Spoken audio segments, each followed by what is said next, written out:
Bom, vamos continuar. A gente está traçando mais ou menos uma linha do tempo nos últimos meses, né, de Jesus, os últimos acontecimentos, e a gente está vendo diante da perspectiva de João, no livro de João. E hoje nós vamos ao capítulo 11 de João, e é onde a gente vai presenciar o milagre mais impactante da vida de Jesus. E tem várias razões por que esse milagre foi tão impactante. Primeiro, ele aconteceu com pessoas que tinham um relacionamento com Jesus, né? Não foi qualquer um mendigo na rua, um estranho que ele encontrou, não. Esse milagre aconteceu com um amigo de Jesus. Ele era amigo de Lázaro, parece, segundo a gente lê na Bíblia, era uma casa onde ele se hospedava com seus discípulos. Lázaro era uma pessoa de uma condição financeira boa, tinha dinheiro, tinha uma casa grande, então era onde Jesus ficava. Então ali existia um relacionamento de amizade, né? E a gente vai perceber isso no diálogo que Maria e Marta tiveram com Jesus durante esses acontecimentos, né? Então, a gente viu na semana passada que Jesus tinha ficado por ali na área da Judéia, né, em Belém, onde ele tinha feito o milagre com o cego de nascença. Semana passada, a gente viu no capítulo 10 ele dizendo que ele é o bom pastor, que ele é a porta das ovelhas, e mais uma vez tendo um confronto com os sacerdotes e os líderes religiosos, né? Porque cada dia mais ele estava se afirmando ser quem ele realmente era, né? O Filho de Deus, enviado de Deus. E quando ele falou, eu e o Pai somos um, esses sacerdotes e líderes pegaram pedras, né, para jogar nele. Então, a gente já sabe também que Jesus estava no controle da situação. Ninguém ia apedrejar ele antes da hora, ninguém ia prender ele antes da hora. Ele tinha total controle do momento que aquilo tudo ia acontecer. Apenas o Pai e Jesus sabiam de quando era o tempo certo, né? Então, hoje, a gente vai começar a ler. Vou tentar ler bastante, porque essa história quase que já fala sozinha do que aconteceu, né? E a gente vamos lembrar uma coisa: não foi o primeiro milagre de ressurreição que Jesus fez, né? Teve dois outros milagres.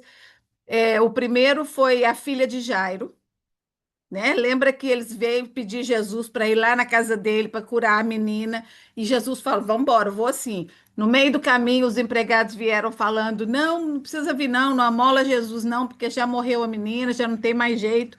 Jesus foi e a menina ressuscitou. Depois teve um funeral que estava passando na rua, uma viúva com um filho adolescente que morreu. E Jesus parou o funeral e ressuscitou o menino. O que faz desse milagre mais extraordinário é que na lei judaica tinha não sei se era uma precaução ou uma superstição, de que até 3 dias podia ser que a pessoa estava num coma, ou, né, podia até acordar de novo. Então, eles ficavam de olho na pessoa até 3 dias depois de morta. Depois de 3 dias, já não tinha mais jeito. Então, se passou 3 dias, a pessoa não voltou, aquilo ali era definitivamente estava morto. Então, a gente vai ver que nesse caso, Lázaro já estava morto, enterrado por 4 dias. Né? Inclusive, Marta vai falar, mas já deve estar até fedendo, porque já tem 4 dias que está aí dentro. Então, o fato de que rompia as tradições judaicas, porque os outros podiam até falar: "Ah, não, mas isso aí estava doente, ele só curou a pessoa, né? Não tinha morrido de verdade, não". Mas o caso de Lázaro já estava todo amarradinho, né? Todo cheio dos bálsamos e das coisas, enterradinho lá. Então, vamos começar a leitura. E no capítulo 10, Eu acho bom a gente prestar atenção nas localizações, né? 10:40 fala assim: novamente se retirou para além do Jordão, para o lugar onde João Batista batizava. João Batista ficava no deserto, né? Então Jesus foi para esse lugar e ali permaneceu. E ali muitas pessoas ainda iam encontrar com ele. Então foi nesse lugar que Jesus estava quando Maria e Marta mandaram falar para ele que Lázaro estava doente. Então vamos ler. Estava enfermo Lázaro de Betânia, da aldeia de Maria e de sua irmã Marta. Essa Maria, cujo irmão Lázaro estava enfermo, era a mesma que ungiu com bálsamo o Senhor. Só que, gente, como João está contando essa história? Ai, ai, ai. Muito tempo depois da morte de Jesus, esse fato de Maria ungir Jesus não tinha acontecido ainda aqui na sequência de João. Vai acontecer no capítulo seguinte. Mas, porque já teve outra Maria, né, que ungiu Jesus, o cabelo de Jesus, mas essa Maria ungiu os pés de Jesus. Então, ele está contando que essa é a Maria que ungiu os pés do Senhor e secou com os cabelos. Mandaram, pois, as irmãs de Lázaro dizer a Jesus: Senhor, está enfermo aquele a quem amas. Ao receber a notícia, disse Jesus: essa enfermidade não é para a morte, e sim para a glória de Deus, a fim de que o Filho de Deus seja por ele glorificado.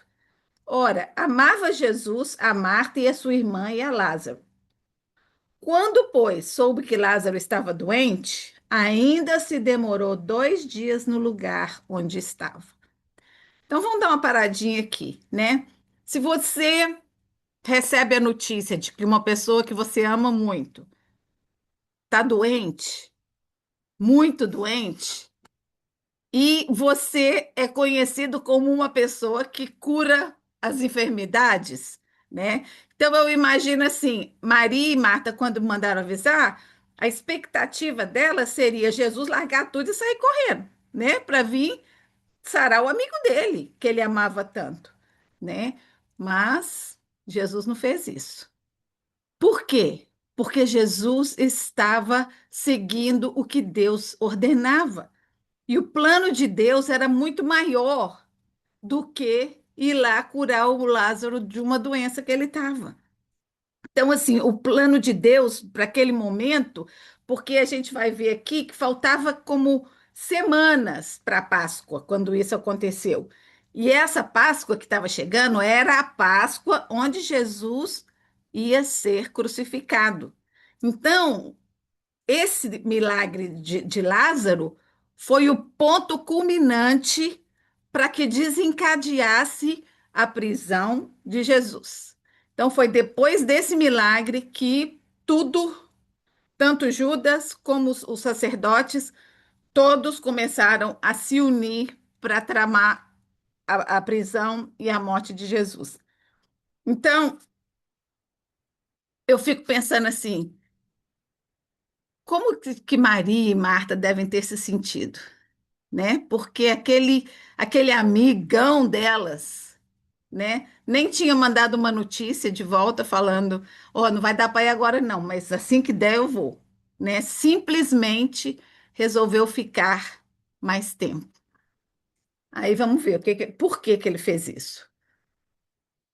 Ora, amava Jesus a Marta e a sua irmã e a Lázaro. Quando, pois, soube, ficou no lugar. Depois disse, então ele ficou alguns dias mais, demorou 2 dias no lugar onde estava. Então ficou ali 2 dias mais. Passado um pouco, né, depois desses 2 dias, ele disse aos discípulos: Vamos outra vez para a Judéia. Então, os discípulos não ficaram muito contentes com essa notícia, porque ele tinha saído fugido da Judéia, porque eles queriam apedrejá-lo, queriam prendê-lo. Então, os discípulos falaram, mas voltar de novo para lá? Aí que acho engraçado, porque eu tenho a personalidade de alguns discípulos, são o Pedro, Tomé, eles, Felipe. Então disseram os discípulos: Mestre, ainda agora os judeus procuravam apedrejar-te e agora vai voltar para lá? Respondeu Jesus: Não são 12 as horas do dia? Se alguém andar de dia, não tropeça, porque vê a luz deste mundo. Mas se andar à noite, tropeça, porque nele não há luz. Isso dizia e depois acrescentou. Então, aqui, nesse momento, nosso amigo Lázaro adormeceu, mas eu vou despertá-lo. Então, Lázaro tinha acabado de morrer. Então, a gente pensa assim, gente, tem várias coisas que Jesus poderia ter feito. Primeiro, curar de longe, né? Porque ele não tinha tempo e lugar para ele, não tinha nada a ver. Inclusive, tem uma história no The Chosen, que quando Jesus foi a uma vila assim pertinho, tinha um homem manco lá, e depois que Jesus foi embora, depois de ter ficado com esse pessoal, eles hospedaram, depois que Jesus foi embora, passado uns dias, foi quando esse homem foi curado. Não está na Bíblia, mas é para mostrar assim que Deus não estava limitado, e foi essa a o contexto que eles queriam mostrar, né? Ele já foi embora, mas o milagre ainda está acontecendo, né? Então, Jesus poderia ter feito isso, né? Poderia ter voltado correndo, ele não estava longe. Diz que era como mais ou menos um dia de viagem, ou menos, se fosse direitinho, era um dia de viagem. Então, para aquela época, era perto, né? Então, Jesus é, quis que as coisas acontecessem no tempo certo de Deus, né? No tempo que Deus tinha planejado para que aquele milagre acontecesse. Eu fico pensando assim, Deus tem o cenário preparado para todas as coisas. Tudo que acontece na sua vida, na minha vida, que aconteceu na vida das pessoas no tempo de Jesus, tinha um propósito, né? Deus tinha as pessoas certas que iam estar aí à volta, vendo Lázaro sair do túmulo. Não era um acidente, alguém que estava passando por acaso e ia ver. Não, cada pessoa que estava presente diante dos milagres, das maravilhas de Jesus, tinha um propósito para estar ali. Deus tinha, como a mulher samaritana, Deus tinha marcado o encontro com aquela mulher. Por que que Jesus resolveu de repente ir passar por Samaria quando os judeus nunca atravessam por Samaria? Então, Deus é preciso nas coisas que ele faz, no tempo dele e nas pessoas que ele quer envolvido nas coisas que ele faz, né? Então, vamos continuar lendo aqui. Disseram, pois, os discípulos: Senhor, se dorme, então está salvo. Mas Jesus, porém, falava com respeito à morte de Lázaro. Mas eles supunham que Jesus estava falando que ele estava simplesmente dormindo, descansando, né? Então Jesus lhe disse claramente: Lázaro morreu. Ei, moço, abre a cabeça, né? Acorda, né? Como quem diz. Estão entendendo, não? E por essa causa eu me alegro de que lá não estivesse, para que vocês possam crer no que Deus vai fazer. Mas agora nós vamos ter com ele, né? Então Tomé, chamado Dídimo, disse aos condiscípulos: então vamos também, né? Aí a gente vai morrer tudo junto com ele, porque já queria apedrejar ele outro dia, então agora que vai pegar todo mundo de uma vez. Vamos embora com ele. Então, assim, eu acho bom a gente perceber o humor, né? Aqui ele pode ter falado isso de gozação ou de medo, né? Eu tô totalmente entregue e comprometido com esse homem e eu vou. Se ele vai morrer, eu vou junto, né? Só que na hora certa não ficaram juntos, não, né? Cada um fugiu para um lado. Então, gente, quando Jesus chegou lá onde estava na cidade de Betânia, né, que era a cidade onde Lázaro morava com suas irmãs, Marta foi a primeira que veio correndo para encontrar com ele. A gente já sabe que Marta e Maria são duas personalidades totalmente diferentes, né? Marta é que nem que é eu acho que eu sou bem Marta. Está sempre fazendo as coisas, está servindo, está andando para lá e para cá, fazendo. E Maria já era aquela que sentava zen, né? Queria ficar ali escutando ao pé de Jesus, escutando o que ele tinha para falar, queria ficar do lado dele, a presença dele já satisfazia, né?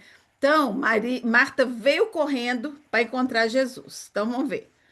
Chegando Jesus, encontrou Lázaro já sepultado havia 4 dias. Ora, Betânia estava a cerca de 15 estádios perto de Jerusalém.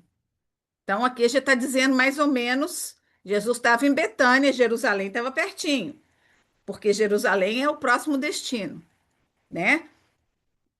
Então, ele estava perto de Jerusalém. Muitos dentre os judeus tinham vindo ter com Marta e Maria para consolá-las. Então, assim, essa família era uma família influente. Como eu disse no começo, era uma família de possessões, rica. Então, devia ter muita gente de todo lado, de Jerusalém, das cidades vizinhas, que vieram para consolar a Marta e a Maria a respeito do seu irmão. No versículo 20: Marta, quando soube que vinha Jesus, saiu ao seu encontro. Porém, Maria ficou sentada em casa, aí quietinha, né? Disse, pois, Marta a Jesus: Senhor, se estiveras aqui, meu irmão não teria morrido.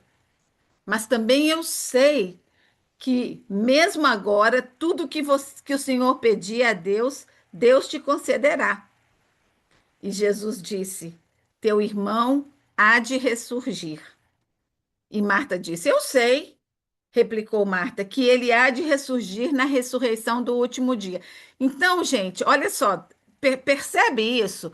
Marta e Maria e Lázaro não eram simplesmente seguidoras assim de longe. Elas conheciam a teologia, elas absorveram os ensinos de Jesus. Porque Jesus já tinha ensinado sobre o que ele era, o que ele veio fazer e o que ia acontecer no futuro, que ia existir um dia onde todos iam ressurgir, todos iam se encontrar e todos iam estar juntos no céu. Então, ela conhecia disso. Ela disse: Eu sei que ele vai ressurgir no último dia. Disse Jesus: eu sou a ressurreição e a vida. Cadê? Eu sou a ressurreição e a vida. Quem crê em mim, ainda que esteja morto, viverá. E todo aquele que vive e crê em mim não morrerá eternamente. Então, a gente às vezes esquece que a morte física é inevitável. É inevitável. Todos nós vamos passar. Uns mais jovens, outros velhinhos, uns por doença, outros porque chegou o tempo, mas é inevitável. Mas a ressurreição do corpo espiritual, a morte espiritual, foi a que Jesus veio nos libertar dela. Ele veio nos dar vida, vida, porque a gente estava morto no nosso pecado antes dele vir, não tinha esperança, mas ele veio nos dar vida. E essa vida, como ele diz aqui, eu sou a ressurreição e a vida. Ups, a joelha está fazendo barulhinho. Eu sou a ressurreição e a vida. Quem crê em mim, ainda que esteja morto fisicamente, vai viver na eternidade. Viver. Jesus, quando responde essa declaração, ele queria dar esperança para ela, porque ele sabia o que estava a ponto de acontecer, mas ela ainda não tinha ideia do que podia acontecer. E ela disse: Sim, Senhor. Olha a resposta dela. Eu tenho crido que tu és o Cristo, o Filho de Deus, que deveria vir ao mundo. Pronto. Essa é a declaração que Jesus quer de cada um de nós. Eu creio que tu és o Cristo. Eu creio que tu és a vida eterna. Eu creio que tu és a porta, o bom pastor, aquele enviado de Deus que nós estamos esperando desde a eternidade, desde o princípio da criação, né? Então, quando Marta declara isso, gente, eu acho que é uma profunda declaração de eu te conheço. Eu não estou só te seguindo pelas coisas que o Senhor faz, porque Jesus tinha falado isso, que muita gente vinha atrás dele só por causa dos milagres, dos pães que ele multiplicava. Mas a gente vê que Marta e Maria e Lázaro estavam seguindo a Jesus pelo que ele era. Eles sabiam quem era Jesus, declararam fielmente, com fé, quem era Jesus. Jesus, com essa declaração, eu sou a ressurreição e a vida, ele não nos dá a vida, ele é a vida. A fé precede os milagres. A fé precede as coisas lindas que Deus tem para fazer na nossa vida. A Bíblia diz: se creres, verão a glória de Deus. A gente precisa de crer para ver o milagre, né? Porque se a gente não crê, às vezes está aí na nossa frente, como aqui Jesus fazendo maravilhas e tanta gente cega. Nós vimos quando a gente falou do cego de nascença que foi curado, né? Jesus fazendo aquela maravilha, um homem cego desde que nasceu, e os líderes cegos espiritualmente não podiam reconhecer quem Jesus era. Essas duas irmãs tinham uma fé alicerçada, seu conhecimento em teologia que era profundo, na teologia da salvação, na teologia da reencarnação de Jesus, né? Ele encarnou, ele veio como um bebê e ele era Deus, né? Ele é ainda, que ele está vivo. Muitas vezes podemos sentir que Jesus está distante, né? Maria e Marta provavelmente sentiram um abandono ali por um período de tempo, né? Nossa, ele não veio, ele nem mandou um recado, mas ele veio. Ah, mas ele veio tarde demais. Já aconteceu, agora não tem mais esperança. Quantas vezes a gente reage assim, né, diante das coisas que nos acontecem? Ah, agora já é tarde, agora já não tem mais esperança. Mas nunca é tarde. O tempo de Deus é sempre perfeito. E uma coisa que a gente tem que aprender como cristã, como servos de Deus, é reconhecer o milagre. Reconhecer quando a minha vida pode glorificar a Deus, porque ali Deus foi glorificado na morte de Lázaro, muito mais do que seria se Jesus tivesse chegado rapidinho e curado ele no começo da enfermidade dele, né? Ele está perto. Não perca a sua presença. Não fique tão desesperado diante das dificuldades que você vai perder a presença dele. Às vezes a gente sente que ele está longe. Nós é que nos afastamos, nós é que estamos tão mergulhados no nosso problema. Eu já falei aqui várias vezes, quando a gente coloca a nossa atenção e o nosso foco no problema, né? O problema cresce e Deus vai ficando pequenininho. Mas quando o nosso foco é em Deus, não tem nada maior do que Deus, nada. Todas as outras coisas vão ficando pequenininhas diante da grandeza, do poder e da magnificência do nosso Deus, né? Então, aqui, esse foi um encontro de Jesus com Marta. Aí, o que que vai acontecer? Vai vir Maria também. Tendo dito isso, retirou-se Marta e foi chamar Maria, sua irmã, e lhe disse em particular: O Senhor chegou, o Mestre chegou e te chama. Ela, ouvindo isso, levantou depressa e foi ter com ele, pois Jesus ainda não tinha entrado na aldeia. Eu fico imaginando que a casa deles devia ser uma casa grande, né? Porque fala que é a aldeia de Maria e Marta e Lázaro, então devia ser assim, eles deviam ser os donos de grande parte daquela aldeia, né? E ela sussurrou no ouvido de Maria, falando que Jesus já chegou. E aí Maria foi, e aí o povo que estava com ela, ali consolando, foi correndo atrás dela, pensando que ela estava indo no túmulo para chorar, né? É o que fala aqui, ó. Os judeus que estavam com Maria, que a consolavam, vendo-a se levantar depressa e sair, seguiram-na, supondo que ela estava indo ao túmulo chorar. Quando Maria chegou ao lugar onde Jesus estava, ao vê-lo, lançou-se-lhe aos pés, dizendo: Senhor, se estiveras aqui, meu irmão não teria morrido. Jesus, vendo-a chorar, e bem assim os judeus que a acompanhavam, agitou-se no espírito e se comoveu. E perguntou: Onde o sepultaste? E eles lhes responderam: Senhor, vem e vê. E aqui nós temos o versículo menor da Bíblia inteira. Jesus chorou. Um versículo é o menorzinho da Bíblia inteira. E aí a gente pensa, mas Jesus chorou. Será por que que Jesus chorou? Né?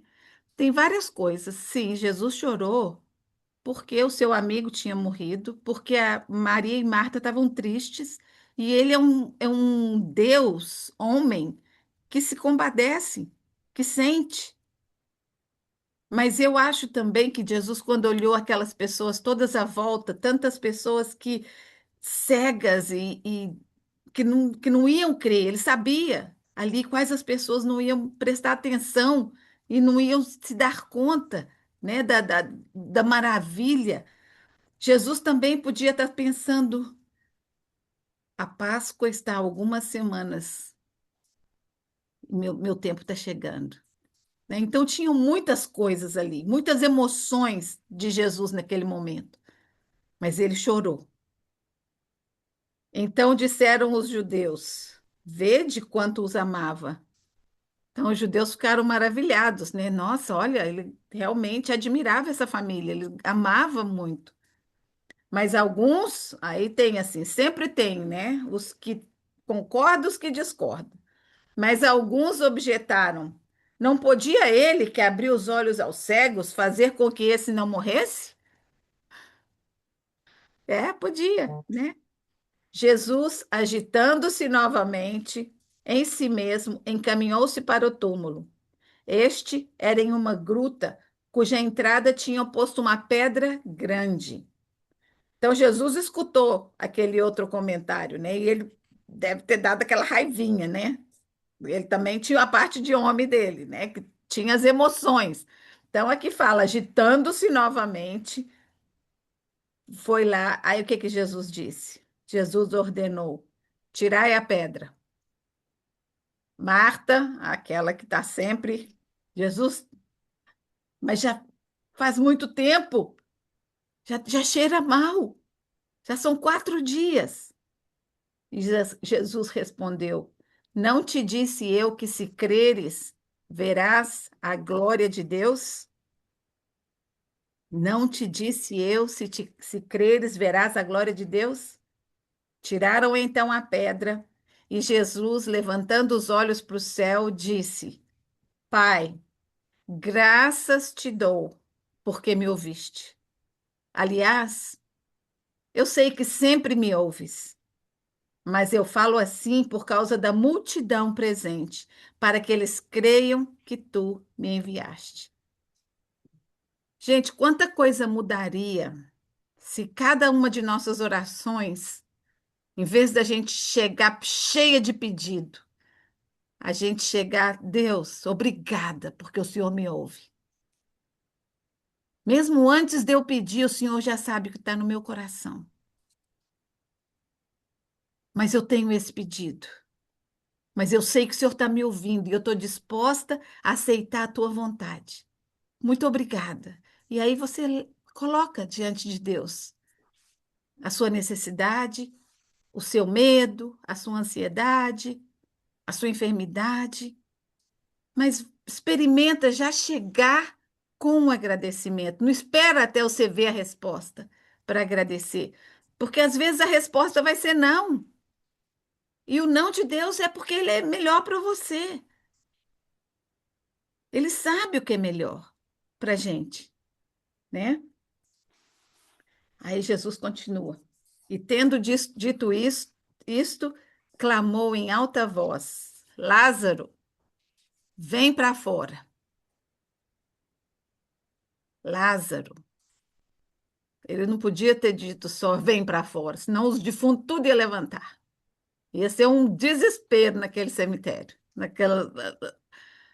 Ele teve que chamar pelo nome. E Lázaro saiu lá de dentro, todo amarradinho, que não podia nem andar direito, todo amarrado. E Jesus disse: Desatai-o, deixai-o ir. Quantas vezes a gente está vivo, a gente está andando, mexendo, mas a gente está amarrado. Tem coisas que nos atam, que nos amarram, né? Amargura, coisas que a gente não consegue perdoar, às vezes nos amarram. E Jesus está dizendo: desata, desamarra, sabe? Fica livre, fica livre. A gente já falou muito sobre isso aqui, sobre o perdão, né? Perdão, gente, não afeta quem fez nada por você, não, afeta só você. O perdão faz a gente carregar uma coisa que não é nossa, né? Desata, desamarra, deixa as cordas que o inimigo vai colocar, medo, ansiedade, traumas. Tem gente que vive com aquela coisa, dá um trovão, já fecha as janelas. Gente, nós não somos chamados para viver uma vida de terror, de medo. Nós temos um Deus que cuida, sabe? Começa a admirar. Eu lembro que às vezes, quando o Jeitê era pequenininho, às vezes ele tinha medo dos trovões. Eu falava: olha que maravilha, Jeitê. Isso é a voz de Deus. Olha que voz forte, que lindo a gente escuta. Ainda mais aqui, né? Depois que a gente veio para cá, porque esses negócios de tornado e de furacão, né? A gente não estava acostumado com isso, então dava um pouquinho de ansiedade. Até que eu comecei a perceber o poder de Deus, que eu não tinha controle da situação. Então, se eu pudesse ver, né, Deus através daquela tempestade e passar isso para o meu filho, criança, pronto, a gente ia lidar com as coisas um pouco melhor, né? Então, a gente tem que aprender a entregar, sabe? Desamarra, deixa que Deus te mostre um caminho novo, leve, né? Um caminho de vida, vida abundante. A gente vê tanto na Bíblia falando disso, né? Eu te darei vida em abundância. Não é uma vidinha mediocre, é uma vida abundante. E essa foi a glória de Deus revelada quando Lázaro andou, saiu lá de dentro. Eu imagino que teve gente que correu, teve gente que desmaiou, deve ter tido de tudo ali naquele lugar. Mas olha o que fala o versículo 45. Muitos dentre eles que tinham vindo visitar Maria, vendo o que fizera Jesus, creram nele. Outros, porém, foram correndo fofocar para os fariseus o que Jesus tinha feito, né? Então tinha os fofoqueiros e os que estavam ali para provocar, e tinham aqueles que foram tocados por aquele milagre. Deus foi glorificado. Deus foi glorificado através da ressurreição de Lázaro. E Jesus foi glorificado também, porque as pessoas ali viram um lado assim totalmente poderoso, né? Ressuscitar um morto que estava ali há 4 dias, fedendo já. Então eu imagino que eles desenrolaram ali o Lázaro, né? Colocaram, deram um banhozinho nele para ele ficar cheirosinho e ele voltou para casa para testemunhar do poder de Deus. Não sei se vocês viram eu vou mandar para vocês, está em inglês, mas para mim é a coisa mais mais engraçada que tem. Não, acho que tem em português também, do pastor Cláudio, falando do Lázaro, que já tinha 3 dias na mansão dele lá do céu, todo feliz, né? Aí ele escuta, Lázaro. Ele tá assim, ah, não, peraí, o que é isso? Ah, não, nem me diga que eu tenho que sair daqui. Então, é, Lázaro teve o privilégio de testemunhar sobre a ressurreição, né? Sobre a vida em Jesus, a vida que só Jesus pode trazer. O impossível é o melhor cenário para Deus. Deus gosta demais dos impossíveis. Ele acha assim, quando a gente vê uma coisa que está impossível, é aí onde ele entra com seu poder. A fé precede os milagres, eu já falei isso antes, né? A gente viu que Maria e Marta criam em Jesus. Elas não sabiam o que ele ia fazer, elas não sabiam, ele sabia que ele podia ressuscitar, que ele podia curar, mas elas criam que ele era o Filho de Deus. E é isso, gente. Nós hoje, nós precisamos crer que Jesus é quem ele disse que é. E que nós temos um Deus que faz o que ele diz que faz.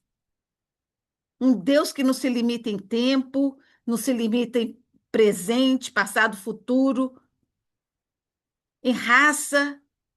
É um Deus presente, um Deus de amor que ama o pecador, ama aquela pessoa mais suja que existe. Ele ama.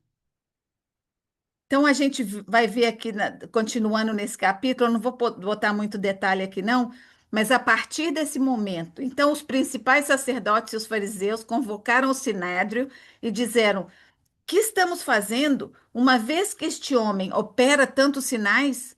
Se a gente deixar ele assim, todos vão crer nele, e depois os romanos virão e tomarão o nosso lugar. Aí, vocês vejam uma coisa: Deus usou lá no Velho Testamento uma mula para falar o que ele tinha que falar com gente, com profetas que não queriam transmitir a mensagem. Aqui, Deus está usando Caifás, o sumo sacerdote, para profetizar sobre o que haveria de acontecer com Jesus. Olha o que ele diz: Caifás, porém, um dentre eles, o sumo sacerdote daquele ano, advertiu-os, dizendo: Vós nada sabeis, nem considerais que vos convém que morra um só homem pelo povo e que não venha a perecer toda a nação. Exatamente isso que Jesus fez. Um homem morreu não só pelo povo de Israel, morreu por todo mundo, todo. Aqui ainda continua dizendo assim: ora, ele não disse isso de si mesmo, mas sendo sumo sacerdote daquele ano, profetizou que Jesus estava para morrer pela nação. E não somente pela nação de Israel, mas também para reunir em um só corpo os filhos de Deus que andam dispersos. Todos. Jesus uniria todos a ele. Gentios, judeus, todo mundo ia se convergir para junto dele. Desde aquele dia, os sacerdotes resolveram matá-lo, de sorte que Jesus não andava publicamente entre os judeus, mas retirou-se outra vez lá para onde ele estava, na região do Jordão, onde João Batista estava, voltou para lá para ficar mais um tempo, porque ainda não era a hora. E aí o que que acontece? É o que que fala aqui. E estava próxima a Páscoa dos judeus. Muitos daquela região subiram para Jerusalém antes da Páscoa. E todos ali procurando para ver Jesus, né? Será que já chegou? Será que ele já veio? Porque sabia que ele viria. Será que ele já veio? Depois de tudo isso, nós vamos continuar no capítulo 12 aqui, porque o 12 vai falar do que a gente já vai celebrar domingo, que é o domingo de Ramos, né? Então, começa esse capítulo 12 dizendo: 6 dias antes da Páscoa foi Jesus para Betânia. Jesus voltou para a casa de Lázaro outra vez. Lázaro ali, todo feliz, né? Com as irmãzinhas. As meninas estavam felizes. Ele, eu não sei se ele estava muito feliz, não, de deixar o céu, mas estava lá, celebrando, e Jesus veio ficar com eles. E foi aí então que Maria, tomando uma libra de bálsamo de nardo puro, muito precioso, ungiu os pés de Jesus. E foi ali quando Judas falou: Mas que absurdo! Esse dinheiro podia ser vendido e dado para os pobres. Podia ser usado para ajudar os pobres. E Jesus disse: Deixa que ela guarde isso para o dia em que me embalsamarem, porque os pobres sempre o tendes convosco, mas a mim nem sempre tendeis. Então, aqui, gente, Jesus já estava falando mais abertamente sobre a sua morte, sobre o que ia acontecer, né? Olha, você vai precisar disso daqui uma semana, praticamente, ele está dizendo, porque aqui foi 6 dias antes da Páscoa, né? E aí, olha só que engraçado, a gente já sabe que os sacerdotes estavam atrás agora, para frente, de matar Jesus, mas eles queriam matar Lázaro também. Olha aqui, sob numerosa multidão dos judeus que Jesus estava ali. E lá foram não só por causa dele, mas para verem a Lázaro, a quem ele havia ressuscitado.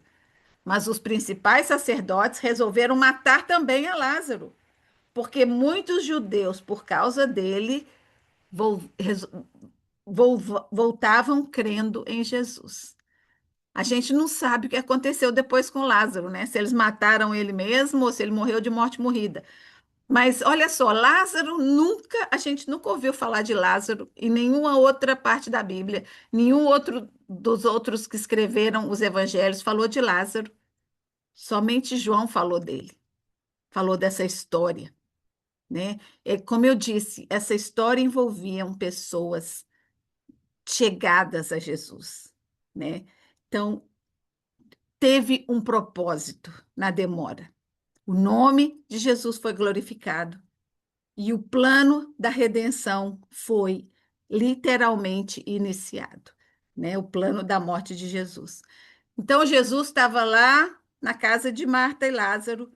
Chegou a época da Páscoa, normalmente era a semana inteira que eles celebravam, e Jesus resolve ir para Jerusalém. Então, no versículo 12, no dia seguinte, numerosa multidão que viera à festa, tendo ouvido que Jesus estava a caminho de Jerusalém, tomou ramos de palmeiras e saiu ao seu encontro, clamando: Hosana, bendito que vem em nome do Senhor, que é Rei de Israel.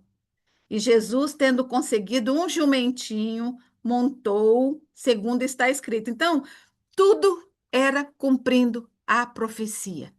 Lá em Zacarias, deixa eu ver, eu vou ler o versículo inteiro. Zacarias 9:9 diz assim: Alegra-te muito, ó filha de Sião, exulta, ó filha de Jerusalém. Eis aí te vem o teu rei, justo e salvador, humilde, montado em um jumento, num jumentinho, cria de jumento. Isso foi escrito centenas de anos antes de acontecer. E Jesus estava ali cumprindo literalmente cada uma das profecias. Cada uma delas estava sendo concretizada na vida de Jesus. Seus discípulos, a princípio, não entenderam isso. Quando, porém, Jesus foi glorificado, então assim, os discípulos, gente, por mais que eles conheciam Jesus, por mais que eles tinham ouvido Jesus, eles só compreenderam a profundidade de tudo que aconteceu naqueles 3 anos, depois que Jesus subiu ao céu, quando ele foi glorificado, depois da morte, inclusive durante a morte e a ressurreição, eles ficaram desorientados, eles perderam o chão, eles estavam desanimados, mas como que pode ser? A gente estava com tanta esperança que ele era o nosso rei, que a gente ia fazer isso e aquilo. Mas quando Jesus foi glorificado, eles entenderam. Então, João diz aqui: seus discípulos, a princípio, não compreenderam isso. Quando, porém, Jesus foi glorificado, então eles se lembraram de que essas coisas estavam escritas a respeito dele e também que isso lhe fizeram. Jesus disse, a gente já estudou sobre isso aqui nos capítulos mais para frente, quando ele estava na Santa Ceia, ele disse que eu vos enviarei o Consolador. É importante que eu vá para que o Consolador, o Espírito Santo, venha. E o Espírito Santo vai fazer vocês lembrarem das coisas, entenderem as coisas melhor. É o Espírito Santo que faz isso com a gente.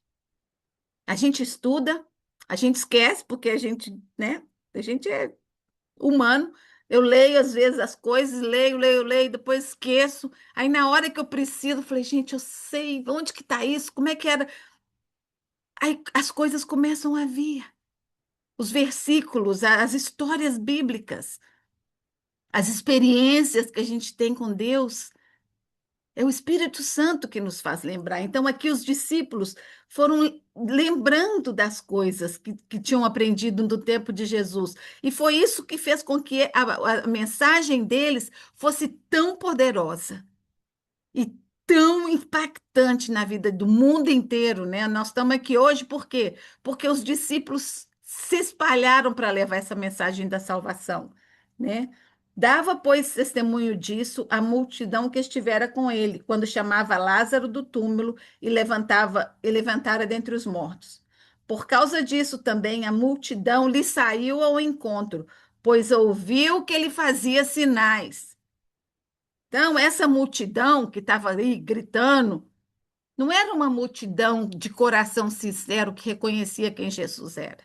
Era uma multidão que estava atrás dos sinais, das maravilhas que Jesus fazia. Como é que eu sei disso? Uma semana depois eles estavam, crucifica-o, crucifica-o. A mesma multidão que colocou ramo de palmeira no chão. Menos de uma semana, né? Estava pedindo a crucificação de Jesus. Como está você buscando a Deus? Você está buscando as coisas que Ele pode te dar? Ou você está buscando a Jesus pelo que Ele é? Sabe, experimenta Jesus. Sabe, tira um tempo de agora até a Páscoa e se continuar melhor, para ter um tempinho sozinha com Deus. Fala, Deus, eu quero mais de ti. Jesus, eu quero a intimidade que Maria e Marta tinham. Eu quero a tua presença, eu quero desfrutar da tua companhia. Sabe, gente, não tem nada melhor, não tem nada que possa dar mais prazer para a gente do que isso, do que estar na presença de Deus. E que a gente valorize tudo que Ele fez por nós, o sacrifício, o amor incondicional, né? A gente sabe que os ladrões que foram crucificados ao lado de Jesus, os ladrões não tiveram, eles tinham culpa por estar ali, né? Um não foi tocado, não sentiu que Jesus era quem ele era. O outro reconheceu que ele merecia estar ali e que Jesus não merecia. E ele disse: Por favor, lembra-te de mim quando entrares no teu reino. E o que que Jesus disse?